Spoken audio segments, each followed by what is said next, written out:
What's going on, people? Mark from Double Clutch Auto Reviews here. Thank you for tuning in for another video. Today we have my friend Andrew's 2014 Porsche Cayman. My buddy Andrew actually has his own YouTube channel. It's called The Andrew Show. He goes into Manhattan and interviews people and asks them crazy questions and whatnot. Check out his channel, links in the description. So this Porsche is equipped with the 2.7 liter naturally aspirated flat six rear mid-engine that makes 275 horsepower and 213 pound-feet of torque. It is equipped with the 7-speed dual clutch automatic transmission, or PDK as Porsche calls it, which stands for Porsche Doppelkupplungsgetriebe. I'm sorry, I'm butchering that. To explain what a dual clutch transmission is, it has two clutches that engage the flywheel connected to the transmission.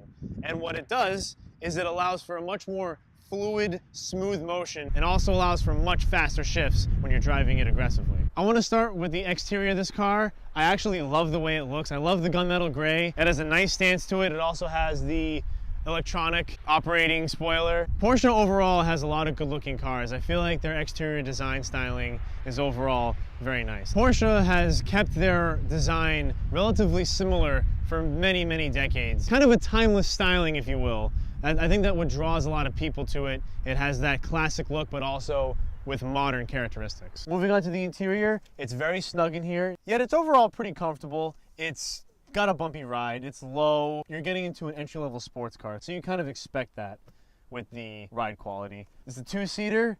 That's exactly how it should be. This car does not belong having 4 seats. I'm very happy that it's only a two-seater. Should not have 4 seats in this car. It'd be terrible trying to get back there if there were some. But that's where the engine sits, right behind you. The interior styling, simple, functional. The seats feel nice. The steering wheel feels nice in your hands. Would expect it to be a little more opulent, I would think. But honestly, it's pretty straightforward and simple. First impression of the car, the exhaust sounds great. I love the exhaust. Naturally aspirated flat six. Oh, and this is stock. Very surprising to have an exhaust that sounds this good from a stock car. Yes, I know it's a Porsche, but still, I was expecting it to be a lot quieter. It's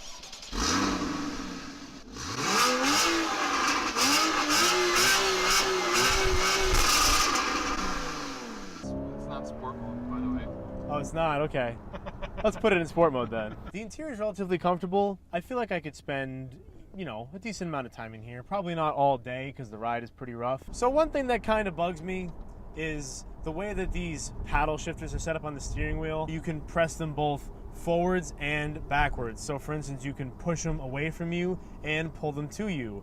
When you pull them towards you, it downshifts. When you push them away from you, it upshifts. But they're on both sides. So when I first jumped in the car, I actually went to go upshift and I actually downshifted by accident. It's a little bit of a learning curve, but it's just something to get used to, I guess. I would honestly prefer regular old paddle shifters, to be honest. So the gas mileage in this car is actually relatively good for what you would expect. It gets 22 miles per gallon in the city with the automatic and about 30 on the highway, which is pretty good.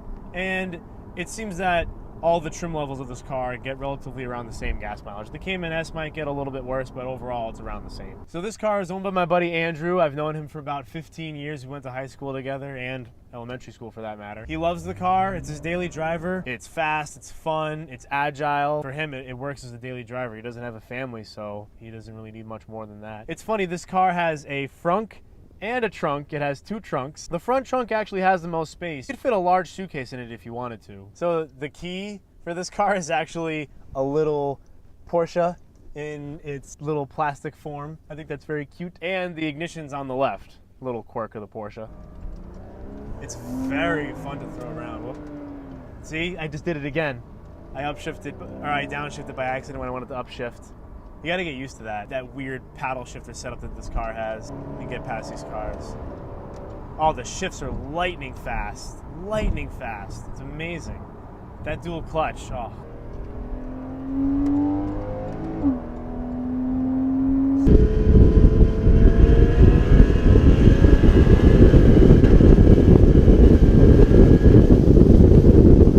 Andrew's got enough creature comforts for a daily driver. He has dual zone climate control, heated seats, navigation, no big deal. In corners, this car is, as Andrew says, it's like you're driving a train. It's on rails. It really is. He throws this thing around corners and it's just like glued to the road. I think this is why Porsches are very popular. Even though, yes, they're expensive and can be expensive to fix and whatnot, the driving experience, I think, really gets people, especially the handling.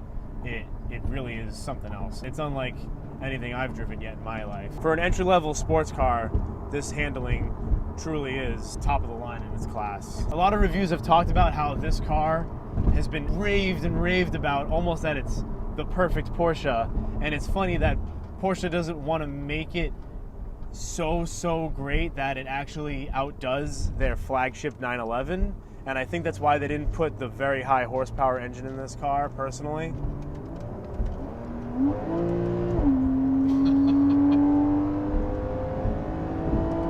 Oh yeah, it's not mind-blowingly fast, but it surely has enough power to have fun. The handling is really where this car shines. And I think the whole paddle shifter situation going on here, I think Porsche designed it like that so you can drive with one hand, so I can downshift and upshift with one hand, but to be honest, I think normal paddle shifters would be better in my opinion. Not my favorite design feature, but you get used to it after a while.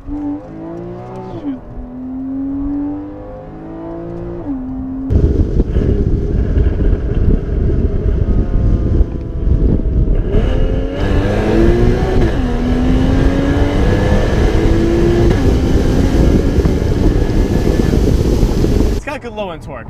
Yes, it's nice. As Andrew explains, the engine isn't very high horsepower, but he drives this car to the limit a lot. And you can drive this car to the limit without going way out of control. And overall, Andrew says he's very happy with it. He doesn't have any regrets buying the car. He loves it. I cannot express how quick the shifts are. I've never experienced anything like this in my life. It's just instant. Oh, so responsive. The steering is very sharp, very responsive. The shifts are crazy quick. Crazy quick. Oh, it's great. There's so many potholes around here. Jeez. I forgot how many potholes there are around here. I thought Massachusetts was bad, man. This car, you can actually drive it to its fullest extent and have a lot of fun.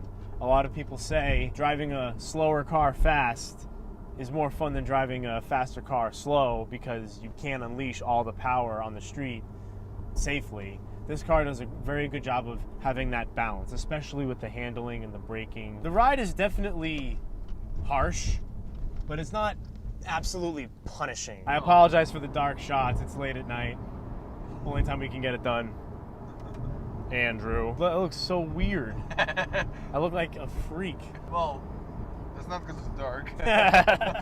Thanks, Andrew. Well, thank you, sir, for letting me take it out. Oops. Oh, that's the hold thing.